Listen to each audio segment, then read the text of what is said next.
Halo teman-teman, beberapa hari yang lalu gua publish satu video di YouTube gue ya. Ini kita dapat dari grup-grup juga, teman-teman grup ya.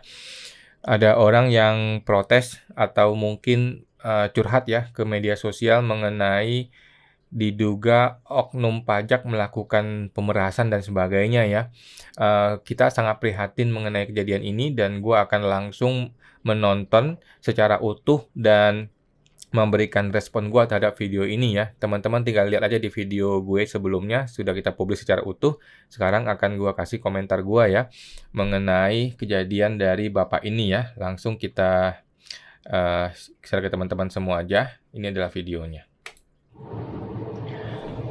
Selamat pagi Pak Prabowo. Saya atas nama Pak Antono dari Kota Bojonegoro.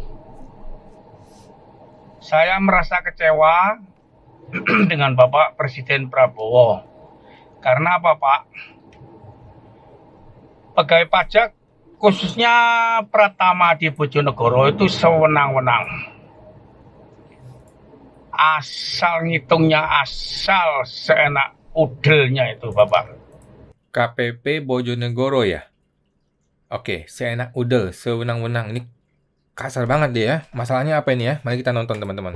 Juga saya meminta pada Pak Prabowo untuk menerjunkan timnya untuk datang ke Bojonegoro menyelidiki pegawai Pratama khususnya. Nah, kenapa orang sampai ngomong begini teman-teman? Karena sudah losing hope, sudah kehilangan harapan terhadap penegakan internal di DJP. Omong kosong itu penegakan internal DJP itu tidak ada ya. Orang hanya bisa berharap sama Pak Prabowo. Sekarang Pak Prabowo peduli nggak dengan rakyat jelata kayak kita-kita ini? Prabowo peduli nggak dengan rakyat yang menjerit seperti ini ya? Gimana Pak Prabowo? Di Bojonegoro itu. Karena apa, Pak? Kita orang kecil, Pak ya. Kita dikuyo-kuyo dengan pemeriksa, Pak. Oke, dia kena pemeriksaan pajak ya. Kemudian dikuyo-kuyo. Apa itu kuyo-kuyo? Bayangkan, Pak ya, saya diperiksa. Saya dikenakan PPh, bukan PPN, Pak. 300 juta. Saya bilang, ini...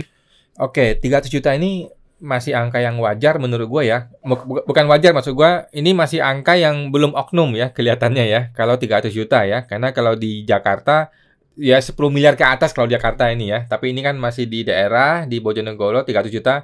Mungkin besar sekali bagi bapak ini ya. Kalau bagi gue sih udah biasa ya ngelihat oknum pajak tembak 10 miliar itu udah biasa. Tetapi ini 300 juta. Oke, kita lihat bagaimana. Ini tidak real dan ini hitungannya keliru, Pak.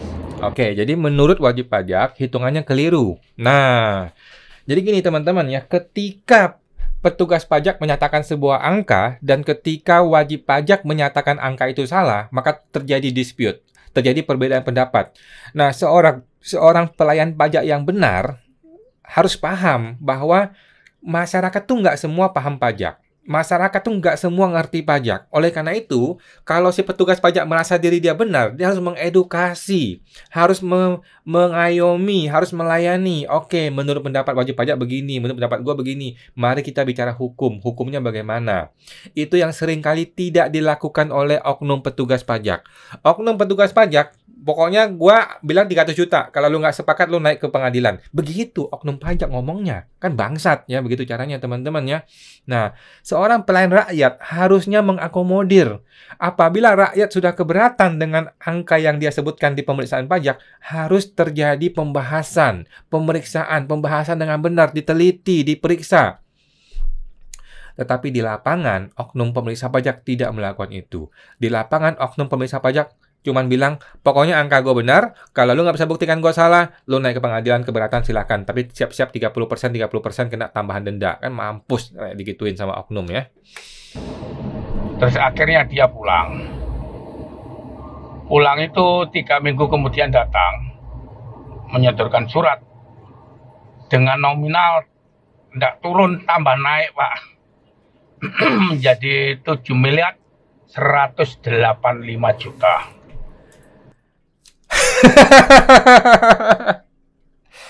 Aduh. Barusan gue mau ngomong 300 juta tuh angka yang normal gitu ya. Ini tiba-tiba 7 miliar. Dari mana angka 7 miliar? Dari mana 7 miliar? Ini. Inilah definisi dari oknum petugas pajak negeri Konoha, teman-temannya. Lu bertahan di angka 300 juta aja, orang udah nangis-nangis, udah marah-marah, udah ngamuk. Lu naikin 7 miliar. Datang dari mana angka 7 miliar, Pak Pemeriksa Pajak? Ini pemerasan. Ya, Pak Prabowo, ini pemerasan. Saya heran. Ini dulu sekolahnya, matematikanya di mana? Kok diangkat menjadi pegawai pajak? Akhirnya saya bilang, Pak, saya enggak 300 juta aja nggak mampu kok 1 miliar. Terus jadi cara kerja oknum pajak, teman-teman ya, dia keluarin angka yang lu tahu lu nggak sanggup bayar. Karena lu tahu lu nggak sanggup bayar, lu kan mikir, kalau sekarang aja gue nggak sanggup bayar, bagaimana naik ke pengadilan, bagaimana naik keberatan, bagaimana naik banding. Sehingga terjadilah korupsi di negeri Konoha, teman-teman. Kalau Indonesia nggak ada korupsi ya, teman-teman ya, setahu gue ya, di DJP Indonesia ya. Jadi cara kerjanya sama, ini sama, semua sama, teman-teman ya. Di tempat gua juga sama, di tempatnya Bapak ini Bojonegoro juga sama, di mana-mana sama, teman-teman ya. Modusnya sama. Dia menerapkan sebuah angka yang luar biasa fantastis, yang dia tahu ini wajib pajak nggak sanggup bayar.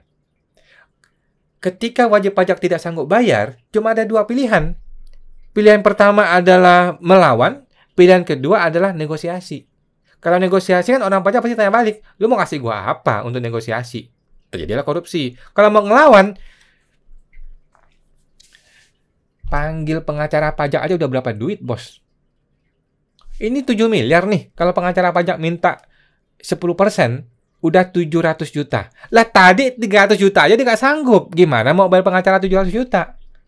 Jadi ini adalah lingkaran setan, teman-teman ya. Lingkaran setan yang output ujungnya adalah korupsi. Output ujungnya adalah korupsi atau dia dimatikan. Cuma ada 2 output. Output pertama adalah korupsi, damai, win-win solution. Output kedua, dia dimatikan. Selesai. Untungnya, negara Konoha itu bisa no viral, no justice. Nah, kita lihat teman-teman ya. Apakah akan viral? Apakah Pak Prabowo akan peduli dengan rakyat jelata seperti kita-kita ini? Seperti Bapak ini? dia bilang, gini aja Pak Antono. Ini kita putihkan semua. Pak Antono cuma mengeluarkan biaya 680 jutaan, Pak. Saya juga bicara gini, Pak.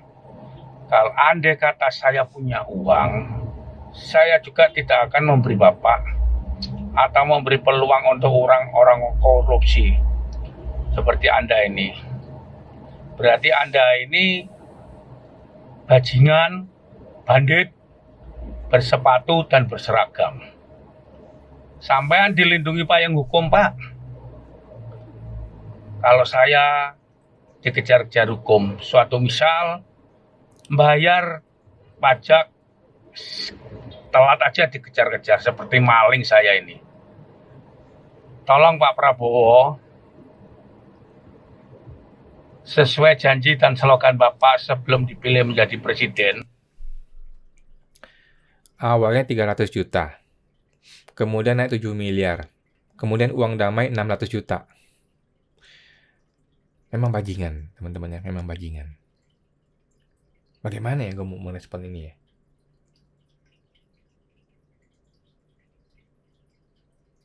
Sekarang gini loh teman-teman. Si oknum pajak ini punya senjata. Namanya hukum. Dia bisa matiin ini bapak ini. Kalau dia paksakan 7 miliar, mati bapak ini, selesai. Tetapi dia juga punya kekuatan untuk menyelesaikan ini baik-baik. Jadi dia punya kemampuan untuk menyatakan SKP 7 miliar, dia juga punya kemampuan untuk menyatakan SKP 300 juta. Inilah ciri khas, inilah keunggulan dari si oknum petugas pajak. Oke, kalau mau damai 680 juta tadi dia bilang itu. 300 jutanya bayar pajak ke negara, 300 jutanya masuk kantong pribadi. Lumayan, bisa bisa DP rumah, bisa beli mobil dan sebagainya ya. Tapi ini bajingan, teman-teman ya. Bapak bilang, bila mana rakyat Indonesia mempercayai saya menjadi presiden, korupsi-korupsi akan saya berantas semua. Saya tidak pandang bulu dari backing mana aja. Saya merasa salut, saya merasa bangga dengan Pak Prabowo pada waktu itu. Tapi kenyataannya setelah Bapak menjabat, bulan 10 sampai sekarang, gebrakan dari korupsi-korupsi, Pak Prabowo juga nggak berani menindak. Tolong Pak, jangan orang kecil tahu Pak yang ditekan dengan pajak-pajak itu Pak, oknum-oknum pajaknya Pak. Juga setelah itu Pak, ini bersambung lagi. Setelah saya bilang gitu, dia datang memberi surat tagihan lagi dengan nominal 10 miliar 400 juta rupiah. Lah ini apa, orang gila atau orang edan ini? Tolong Pak, orang seperti itu dipecat Pak. Aduh. Awalnya 300 juta. Kemudian berubah jadi 7 miliar. Kemudian turun jadi 680 juta uang damai. Kemudian jadi 10,4 miliar. Memang bangsat orang-orang ini ya. Memang bangsat. Gimana ya teman-teman ya? Kalau ketemu gue sih, gue gugat ke pengadilan, gue lapor polisi. Tapi kalau bapak ini sudah tua, di kampung, di desa, bagaimana? Bagaimana dia mau cari keadilan? Mau bayar pengacara? Pengacara nggak sanggup, teman-teman ya. Pengacara nggak sanggup. Mau minta bantuan ke LBH hukum, dikasihkan tut lu sama LBH.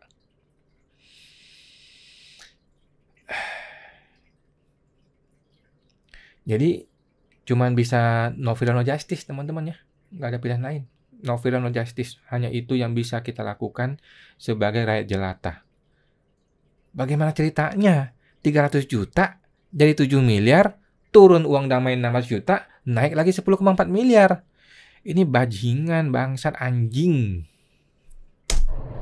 Supaya tidak meresahkan WP-WP lainnya Pak. Seperti di daerah mana itu Pak, saya baca itu Pak sedih. Ya. Bahwa WP itu ditakut-takuti dengan denda 200 miliar. Dia jatuh geblak Pak. Akhirnya meninggal dunia. Tapi kalau saya enggak Pak, kalau saya dikedak itu, daripada saya yang mati, lebih baik dia yang saya bunuh nanti. Karena apa Pak? Kita cari uang, halal, dia halang-halangi terus Pak. Jadi teman-teman, jangan pernah teman-teman ya, jangan pernah mukul orang, jangan pernah menyentuh badan orang, apalagi dalam rangka untuk membunuh ya, jangan pernah teman-teman ya. Walaupun gua juga sering kepikiran teman-teman ya, gua aja nih bukan wajib pajaknya nih, sering kepikiran apa gua bunuh aja nih bangsat ini ya. Tetapi setelah pemikiran ini sadar kembali, ya enggak lah teman-teman ya, tidak boleh teman-teman ya, tidak boleh melakukan pelanggaran hukum. Mukul orang itu pelanggaran hukum, apalagi bunuh orang itu pelanggaran hukum. Cuman gua bisa merasakan bagaimana hatinya si bapak ini gitu loh. Gua aja yang bukan wajib pajak bisa punya pemikiran seperti itu, apalagi dia yang betul-betul nama dia tertulis di SKP 10 miliar gitu ya. Sekali lagi mohon Bapak Presiden yang berwenang untuk memecat anggota-anggota yang menekan, meresahkan WP-WP di mana saja berada. Karena WP-WP ini juga dalam lindungan Bapak Presiden Prabowo. Saya Pak merasa kecewa Pak. Andai kata ini dia antara ketawa sama nangis sama udah nggak bisa ngungkapin perasaannya teman-teman ya. Coba deh teman-teman yang psikolog pahami deh bapak ini deh. Aduh, udah nggak. Gue bisa merasakan sesaknya hati dia gitu. Bapak yang akan datang tidak mencalonkan Pak. yaitu saya terus terang akan memilih Deddy Mulyadi, Pak. Gubernur Jawa Barat yang begitu harum namanya. Harum namanya, Pak, itu, Pak. Yang saya sesalkan cuma itu, Pak. Janji-janji dan slogan Pak Prabowo tidak terpenuhi semuanya. Jangan, Pak, uang-uang rakyat diambur-amburkan untuk membantu di Palestina, di mana aja berada. Kita nggak usah cari muka, Pak. Kita pandang rakyat sendiri yang dalam keadaan kelaparan, kekurangan. Itu sudah murni, Pak. Tapi kalau sekarang kita benahi dulu di dalam rumah atau di dalam negara kita sendiri, baru kita nanti membenahi di luar, Pak. Nggak apa-apa, Pak. Orang bantu itu nggak apa-apa, Pak. Orang membantu apapun nggak apa-apa, itu rezekinya banyak. Tapi kalau membantu di daerah luar Indonesia, nggak ada artinya, Pak, kalau rakyatnya sendiri dalam keadaan kemiskinan, dalam keadaan tertekan. Beginilah, Pak, keluhan kita sebagai rakyat dan sebagai anak buah Bapak Prabowo yang terhormat. Sekali lagi saya mendoakan Bapak Prabowo sehat-sehat selalu dalam lindungan Tuhan yang Maha. This is fuck up, man. Begitulah teman-teman ya, cerita rakyat jelata, rakyat miskin yang nggak bisa berbuat apa-apa. Kita hanya bisa bantu viralkan, teman-teman ya. Kita hanya bisa bantu viralkan.